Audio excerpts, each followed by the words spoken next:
Yes, yes, yes, yes, yes, yes, yes, yes, yes, yes, yes, yes. Yes, people, how are we all doing? Welcome one, welcome all back to the channel for the Liverpool versus Ipswich 2-0 match reaction review, whatever it's called, type session. If you're new here, you're not already, make sure you hit that like button. Well, as you can tell, I am quite ill today.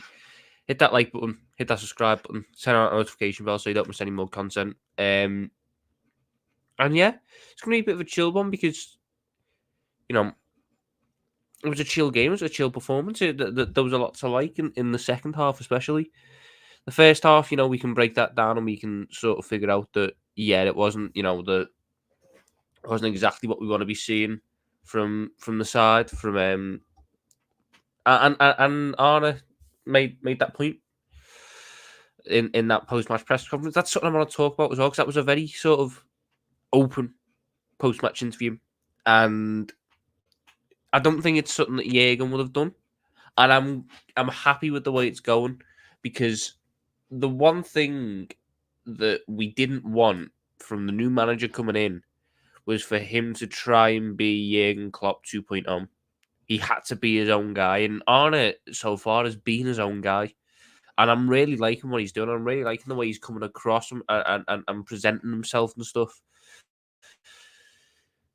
Let's start off with the team that we put out. The team that we put out: Alisson in goal, Trent at right back, Quanto, Van Dijk, Robertson, Gravenberch, McAllister, Szoboszlai, Salah, Diaz, Jota.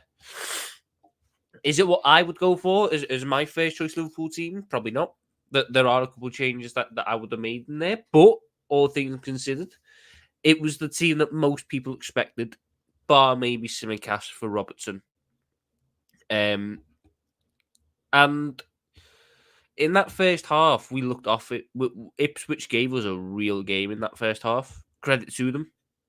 They went man to man, very similar to what Atalanta done to us last year. In both games, we just went man to man on us, and we really struggled big time in a lot of the aspects of it.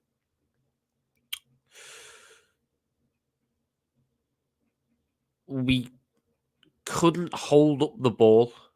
At any time we were pumping that ball long, it was going up, and then Jota or Diaz or Salah to a lesser extent, but still at points, it would be pumped up to them, and then it just wouldn't stick. The defender would get there ahead of them, or the pass would be wayward, or the touch would be off, and we'd lose the ball. And then we'd have to face the attacks again.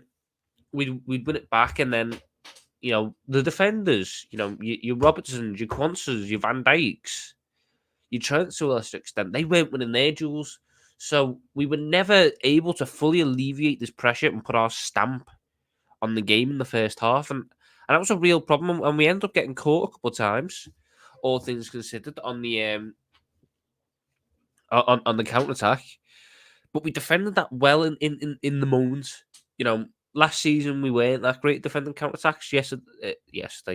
Saturday we were very good in the moments of defending. Now, albeit it is Ipswich, it's not a Manchester United or an Arsenal or a City. Teams that have much more attacking quality, should we say? But you've got to take the positives when you can. And the positive I took from that was that we look more structured in our overall defense. There's one problem. There is one problem. Attacking corners, we leave no one back. We leave fucking no one back. So if we don't do something off the attacking corner, we get countered to death. And it took... And then Trent got back for one of them. Szoboszlai got back for another one.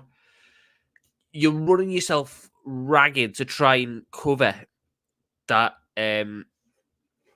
those counterattacks off corners. And I do wonder if that'll be something that's looked upon in this week coming up and will be changed for the Brentford game, because a team with more quality than Ipswich in the attack probably will take one of the opportunities if you give them 4 or 5, which we did. But interestingly,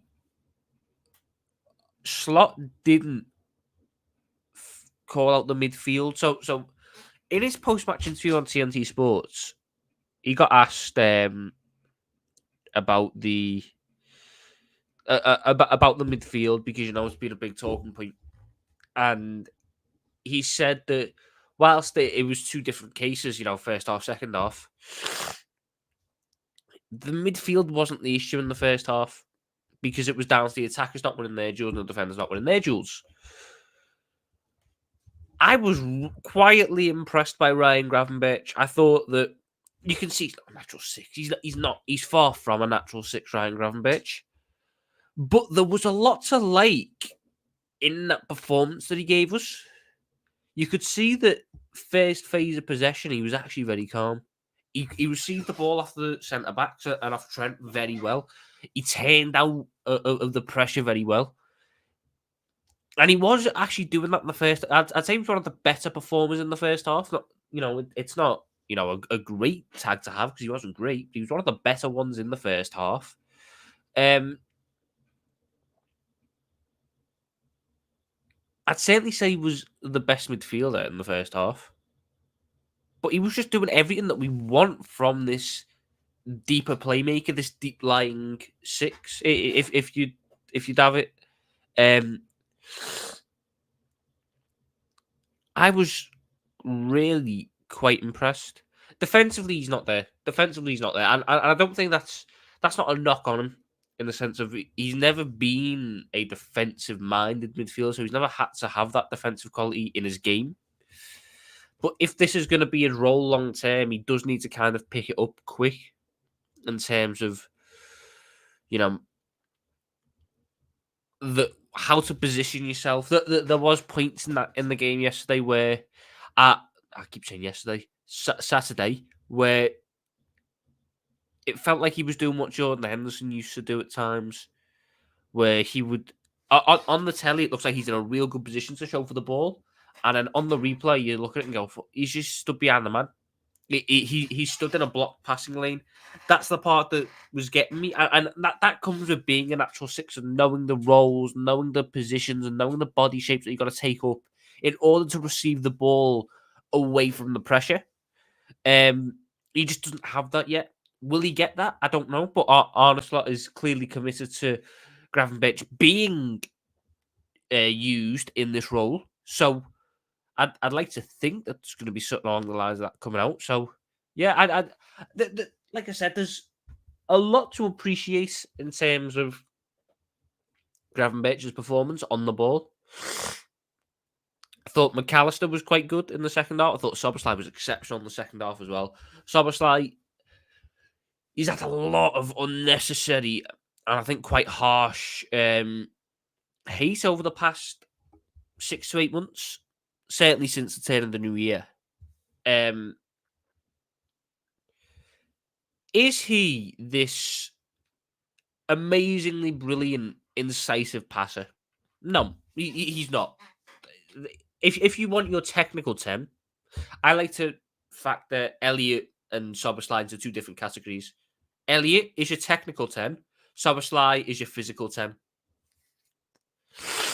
And in games like yesterday, I even got it wrong last time. I said I thought this might be a game for Elliot just in terms of breaking down the defense.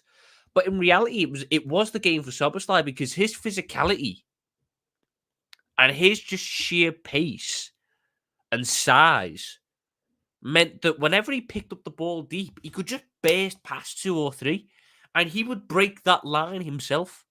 He didn't need to pass to break through the line. He would just break through the line with himself by just carrying the ball.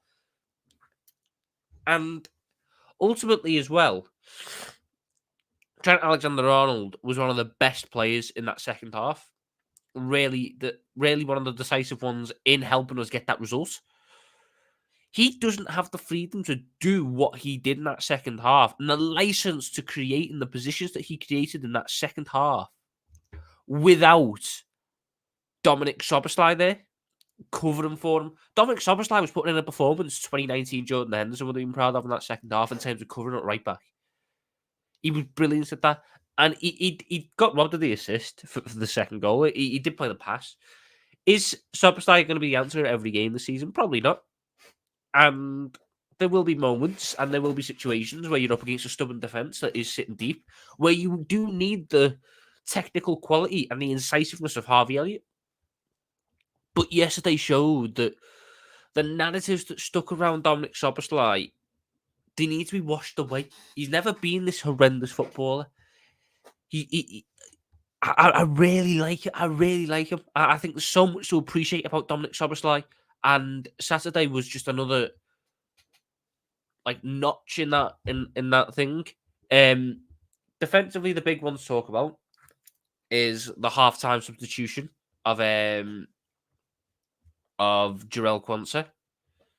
Give me a minute. Give me a minute, by the way, people.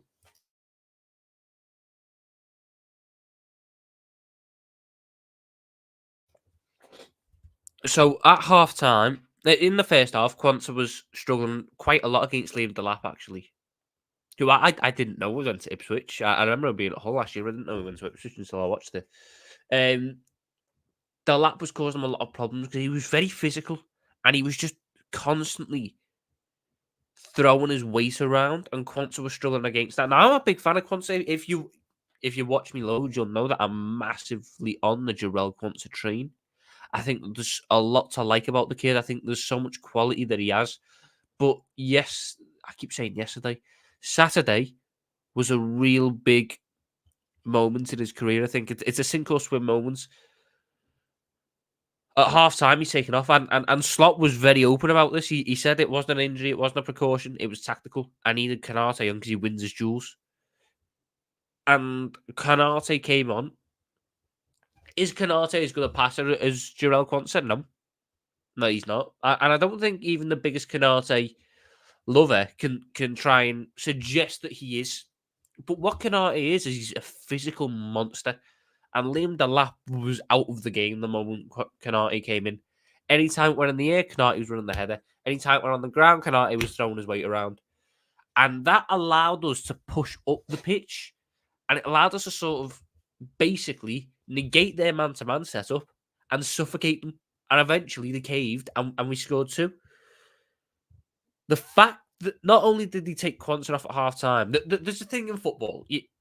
If a player's had a bad first half, you either take them off at half-time or you what's it called? Leave them on for 5 minutes, give them to the 50th, and then take them off. Then it looks like, oh well, it looks a little bit better if they get into the second half before you take them off. Slot just made the move. He made the move, and Quanto didn't look happy on the bench, and he's not gonna be. I know that people are going to try and create narratives out of this and suggest, oh, he's a this, he's that, but footballers want to play football, and if you get taken off because you had a bad game, you're going to be angry at yourself. That's what it came across like as Quanto. He was disappointed in himself, and the fact that the substitution worked so well is just another thing to support that idea. And now Quanto has to take that on the chin, and Quanto's got to ride with the punches and step up next time he's called upon, because there will be situations and there will be games where Quanto's on the ball quality is more important. And ultimately, Quanto is still just 21. He's still got years left. Moments like these happen for footballers. Every footballer has a game that they remember where it didn't work for them. And in any way, it changes. And it's a sink or swim moment.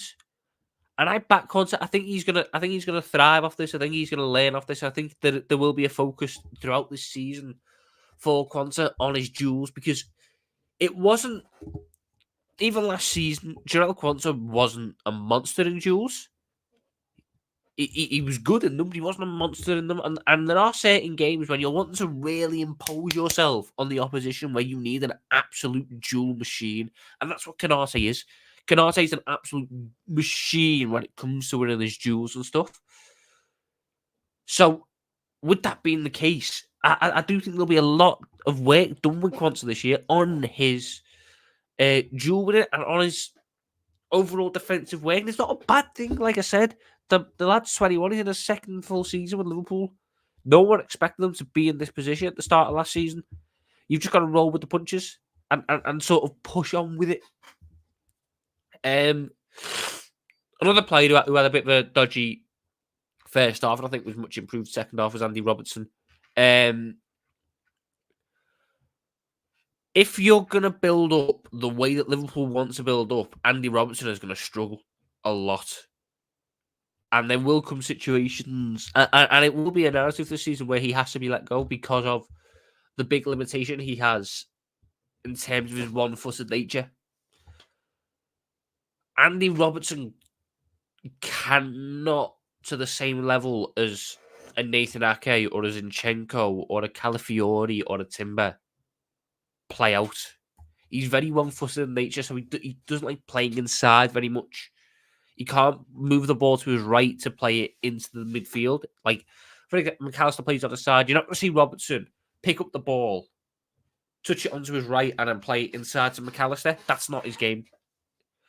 And it's not Simicast's game either, which is why I have been saying for a long time that you do need to pick up a left back who can do that in build-up. Joe Gomez can, but it looks like Joe Gomez is going to be moved on. I'll touch on that later because it's an interesting one, and there's been a lot of discussion about it, and I think it might be the right time for him on a personal level. But Robertson struggles in that deep build-up. Robertson actually had a very good second half when he was basically told to do what he used to do, which is bomb up and down that wing. Robertson bombs up and down. That's what he is. He's a touchline fullback who gets up and down, up and down, up and down. He's not this guy who tucks into the back, who tucks in with the centre backs and the build up and then plays it neatly into the. He's not that. And if you're going to try and turn him into that, you're going to run into problems. And I think Arne knows that. And right now, if Joe Gomez does go, we have no one who can do that. No one. I'm trying to think. Simicast can't do that. Robertson can't do that. So you have no one really who can do that.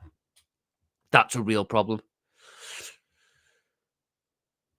Will we go into the market? Who fucking knows? We haven't been into the market yet. And for all intents and purposes, everything that I'm reading and everything that I'm saying is that if we don't win the market, we'll be happy. We'll be happy with it. I am, Aaron. I'm fucked. I'm fucked. But Robertson was actually quite good second. His crossing his set piece delivery has never been great, and it wasn't great again. His crossing, it wasn't bad. I've seen worse Robertson games from him, but it's the energy that I think he brings that is good for tempo. And if you run off of Robertson, you can work with it. That doesn't mean that I think he should be the start of the season. And I do stand by the fact that Simicast should have been sold this summer, and we should have brought a left back in. And we're running out of time to get these deals and this business done. We really, really are. Who else is there? Alisson's Alisson.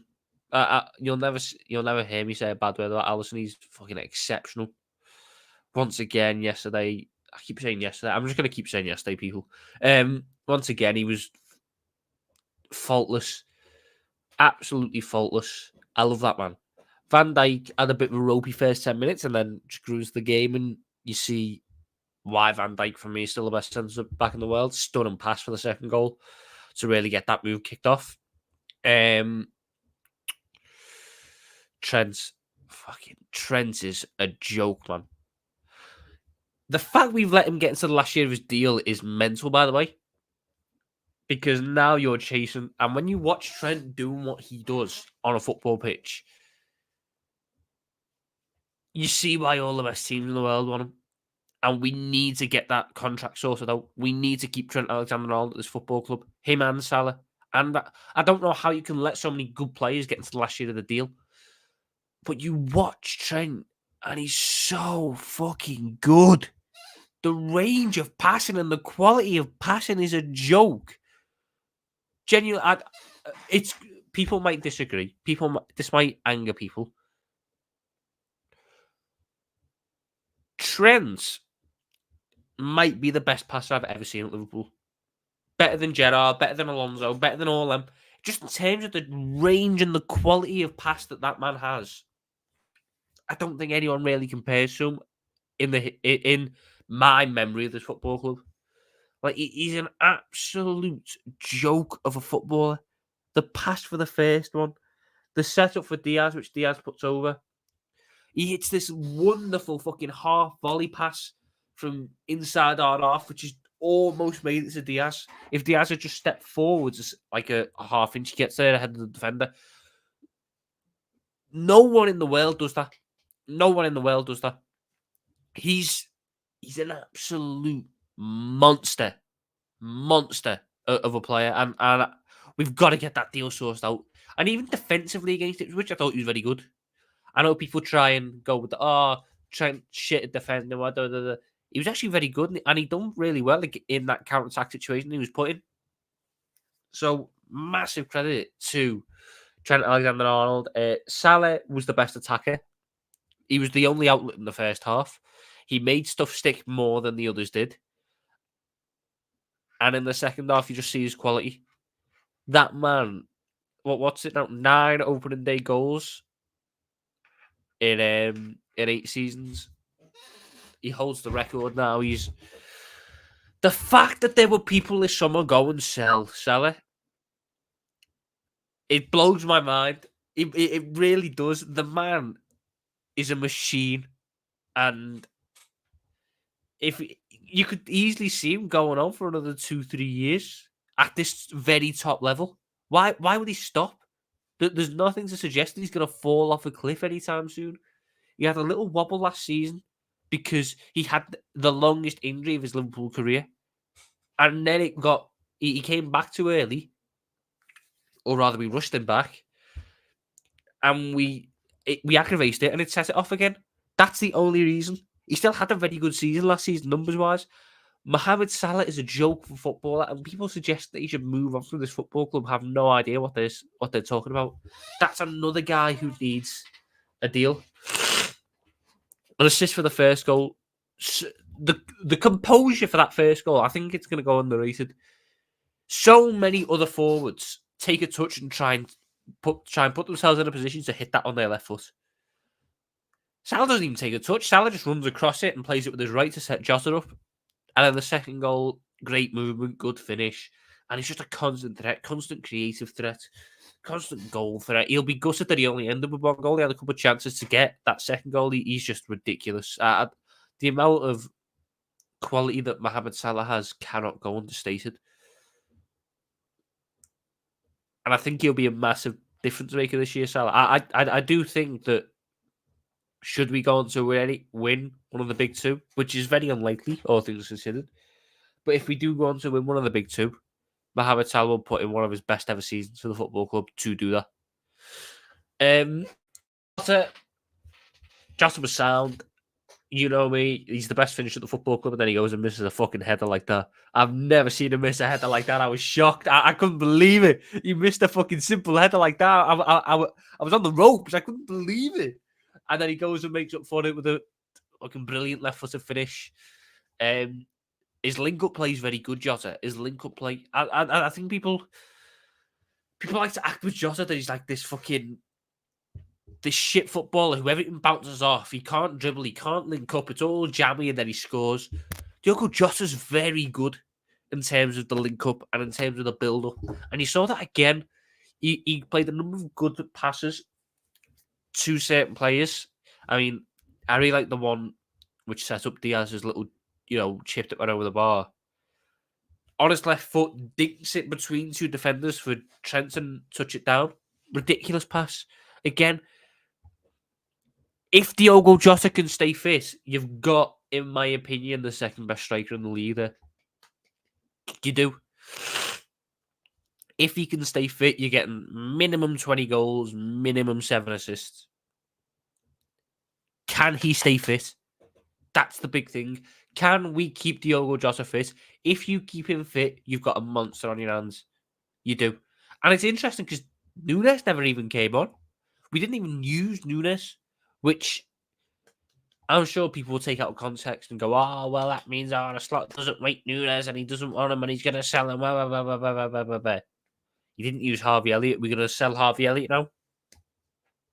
I just think it was a testament to the attacking quality that we've got that we can keep a guy like Nunes on the bench. for a game and not have to.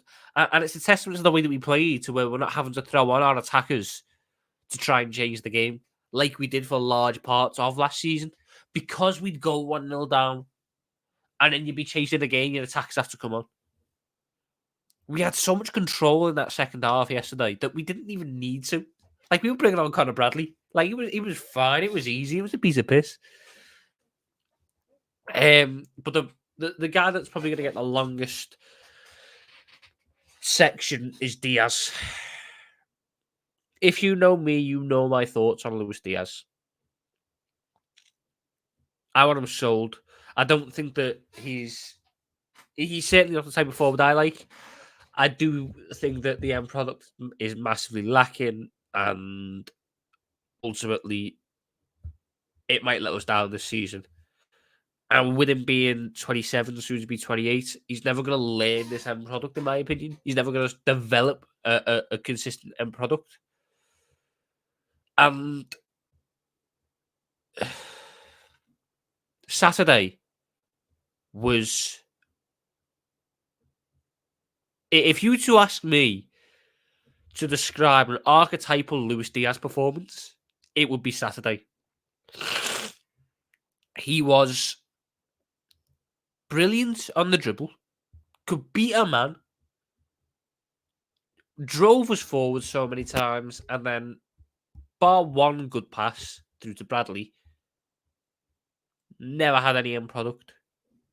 Missed his shots, missed his passes, took it round the goalkeeper and then played it out and missed Salah on the edge of the box. Crosses wouldn't beat the first man. Diaz frustrates me. Diaz frustrates me in a different way to Nunes. Nunes frustrates me because he's got no brain. He's got no brain. Diaz frustrates me because it's all... Nunes has a lot to learn. Nunes is still very raw. Diaz is almost the perfect fucking winger. He's almost there. He's literally... he just needs that... But he's never going to get the same product. I just don't see him ever getting the same product. The one which he's put over the bar, wonderful free-flowing move. Trent, Soboslai, then Trent plays to Jota. Jota plays it back to Trent. Trent through to Diaz. Diaz, in that situation, in my opinion, should just knock it back across because Salah's waiting for an open goal. What you shouldn't try and do when the goalkeeper is there and you are there and the goalkeeper's like, wham, is dink it over him, because you're not going to get the momentum on it.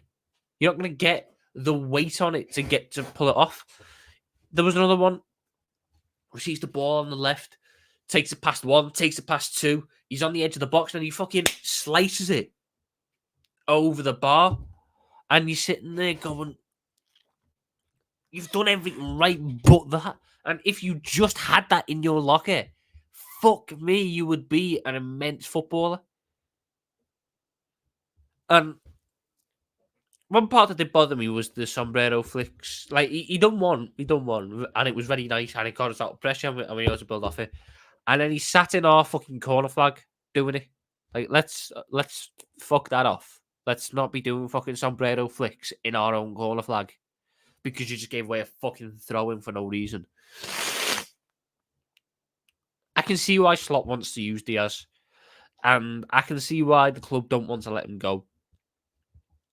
Especially since the main target in Anthony Gordon probably isn't available now this summer. Ultimately, though,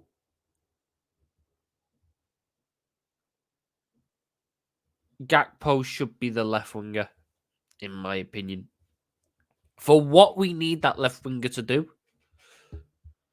I just don't see how you can look beyond a Gakpo, Jota, Salah front three.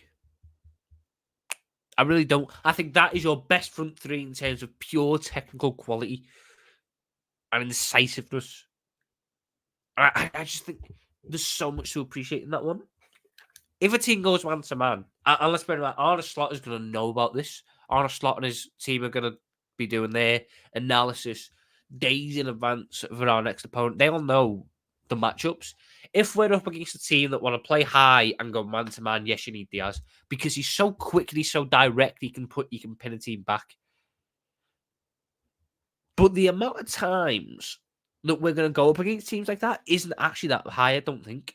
So I'm going to need a guy who's so technically sound that he can cross, he can pass, he can score, he can create, he can link up. And that for me is Gakpo. And it will always be Gakpo. Diaz really frustrated me on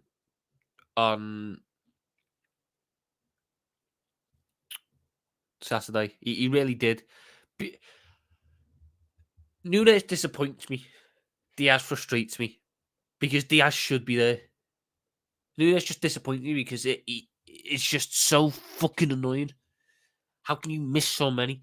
But Diaz is a case of you're just so fucking nearly there. Why aren't you there? And I know he's had injuries, but could you have not learned some more in product, man? Please. Because if we didn't have Mohamed Salah on Saturday, we draw that game. Because Diaz isn't doing it. And he did create one chance in the 95th minute for Conor Bradley. So, yes, he can have that. But the game was dead at that point. I need the big moments and the big creativity when the game's in the balance. And all that happened when the game was in the balance for me was Diaz failing to pass to his teammates in the final third and failing to score. And it's a similar story that we've always had with him. Right. Well, there was one difference between Diaz and the other two. First of all, Salah's big chance miss came after he scored, and Jota also scored. Diaz didn't score. Salah also assisted as well. All in all, you just look at it. And you don't have. I don't know about people. I just don't have confidence in Diaz when he's in front of goal. I don't see Diaz running through what I want to go, yes. If I see Jota run through what I want, I'm calm. I'm like, this is a goal. If I see Salah run through what I want, calm. If I see Gakpo run through what I want, I'm mostly calm. But when it's Núñez and Diaz, there's no faith. There's no faith that he's going to score. And that's what bothers me. Who said that Slot prefers Gakpo? I said I prefer Gakpo. I never said Slot prefers Gakpo. I said I prefer him. And I think that there will be moments where Gakpo's the better answer for you. But there will also be moments where you do need Diaz's skill set. I never said Slot prefers one or the other because I don't fucking know him. But in my opinion, the system and the team is better set up for Gakpo than it is for what's his name, Diaz. But the big talking point before the game, and even after the game to a certain extent, Gomez. Gomez has been told that he can look for another club. He can explore his options, and I do feel that. Look, that Gomez has been a fucking fantastic servant for this football club. Joined in 2015, the last remnant of the Brendan Rodgers days. I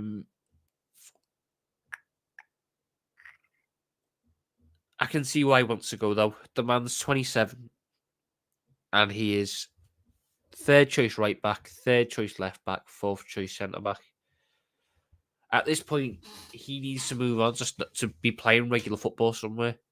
And I just don't think that's going to be at Liverpool. He could potentially sort of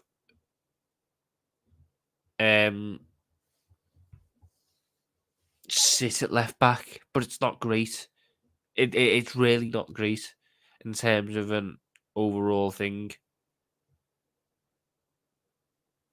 Like, he needs to move on. It's gonna hurt to see him go because he never did score, but we just don't have a spot for him. And for the money that you can get, selfishly, as a business, if you're on Liverpool as a business, selfishly, Gomez should be moved on because his stock probably won't be higher ever again. You got an injury-free season out of him, which is very fucking rare to get out of Joe Gomez. He played a lot of games and his stock is up a lot. Just went to the fucking Euros with England, so you can ride that stock and get a good price for him. I mean, we nearly got 45 million for him earlier on this window in a swap deal for Anthony Gordon. Are we going to get that money again? Probably not, but you'll get somewhere close to it. I just think that for the club, it's the right move.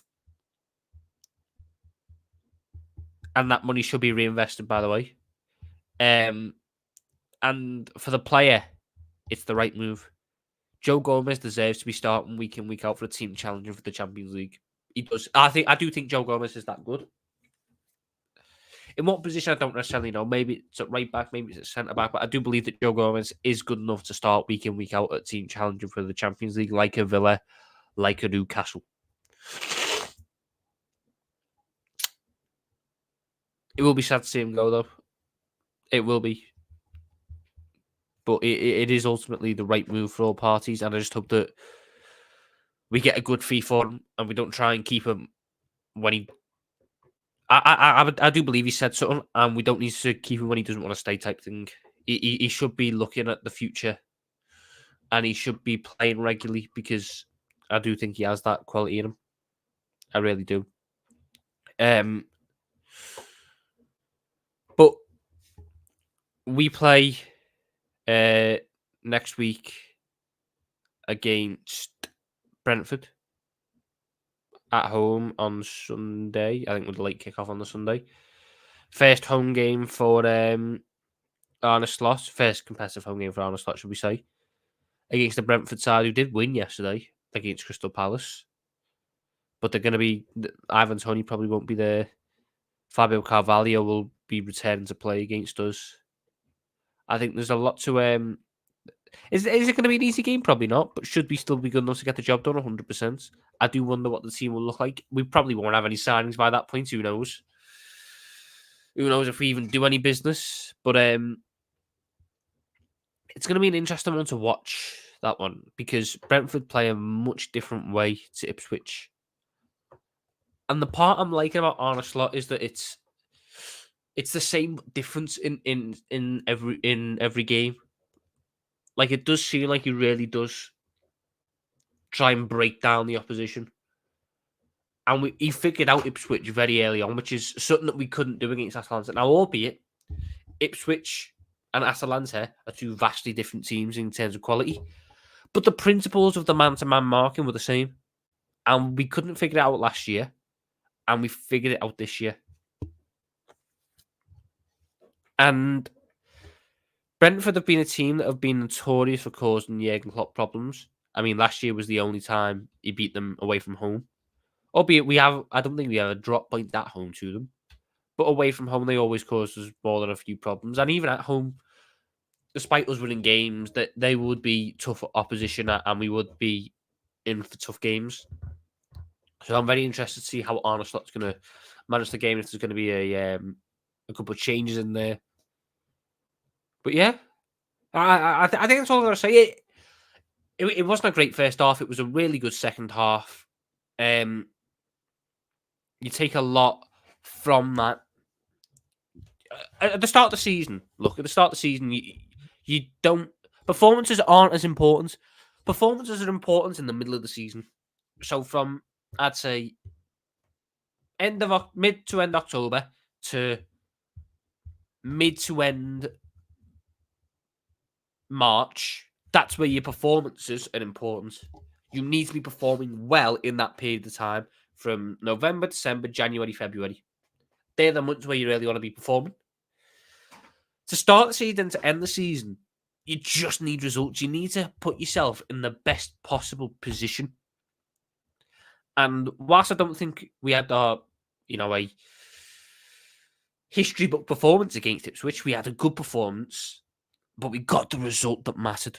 The result was important. Ipswich away, 12:30, first game of the season. Their first game back in 22 years in the top place. That could have been a banana skin. A lot of other teams would have struggled and would have faded. We didn't. And I'm glad about that. I'm glad about that. Big up USG for the super chat. Who do you blame for this window, by the way?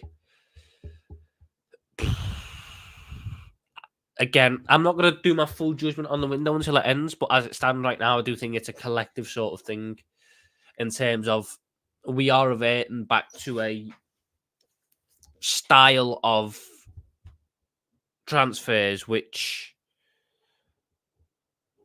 are aren't necessarily sort of conducive to what the fan base wants. We're going back to target A or no target, which people will say wasn't necessarily the case. From what I know, with Edwards, it was always the case. It was just, I think the only guy it wasn't the case with was Mane. But with Edwards, it's always really been the case of, and to be, it wasn't that Brown was his top, I can't even remember who his top target was for left winger, but it all came out in that Ian Graham book, which is a very good read, by the way. But Salah was his first choice. Van Dijk was his first choice. Alisson was his first choice. That's the way he runs the model, and he's the godfather of the football club at the minute, should we say. So that's what Edwards brings in the model. Hughes then is going to follow that model because it's come from higher up. Do I blame Hughes for the Zubimendi deal? The more I think about it, the more I think there's not much more he could have done. Because of the way that buyout clauses work in Spain, even when he said, you know what, I'll think about... Because we never got personal terms agreed for all intents and purposes. He just said, yeah, I'd be open to joining. So we couldn't just pay the money. We couldn't just force him into a decision because he pays his own buyout clause, so we have to give him the money. We can't give him the money when he when he's not even here, like when he's not on board. We can't just give him 60 fucking mil and go, yeah, I'll pay your buyout clause, and then he goes, no, I'm not that hard. I don't want to join, actually. I'm not too bothered. If people want to put blame on him, I'd say, yeah, you can put some blame on him. I personally don't attribute as much. I think if you're looking at it, Edwards brought back his way of doing it, and everyone's following that. And the one part I disagree with is that model should really be utilised when your squad is on the cusp, or when the position you're trying to buy in is on the cusp. DM is not on the cusp. DM is a big hole in the squad. So for me, it is what it is. Like, to try and move on and say that it's just something I don't agree with. But in terms of putting the blame on anyone, I'm not going to do that yet, just because we don't know what's going to happen until the end of the window. Big up to Liam Belson as well, says, if Branthwaite and Gordon come, the Blues will cry. I need nothing more than that, by the way, people. I was mentioning earlier, we don't really have a build-up guy for left-back. If this Branthwaite stuff, bear in mind, the Branthwaite stuff is purely down to betting odds. But if the Branthwaite stuff was true, and he somehow did join, I'd say he's one of the best options for that left-back, left centre-back role. Genuinely. I really rate Jared Branthwaite. And if you could have him Gordon as a left-hand side, I think that would be a really good left-hand side. A really fucking good left-hand side. Genuinely. I think people downplay Branthwaite because he was at Everton last year. In the same way that they downplayed Gordon when he was at Everton. Everton isn't a team that's going to be conducive of showing your true qualities. When he was at PSV, Liverpool were really fucking interested because he was very fucking good. And he hatched up a decent partnership with Gakpo for the 6 months they were playing together. Do I see it happening? No. But if there is a world where Branthwaite and Gordon come Liverpool, I think you've got a real solid left-hand side there. And you get the other bonus of pissing off Evertonians like you wouldn't believe. But people, I'm going to love you and I'm going to leave you because in 10 minutes, I'm on Footy Judge Mo's channel for the Rational League. We're going to be talking City, Chelsea. We're going to be talking Arsenal, Liverpool, might even talk United. I don't know. We're going to be talking all things Premier League after the opening day. Liverpool, good start. Hopefully we get a transfer through the door. Gonna love yous, leave yous in a bit, to raw people to raw.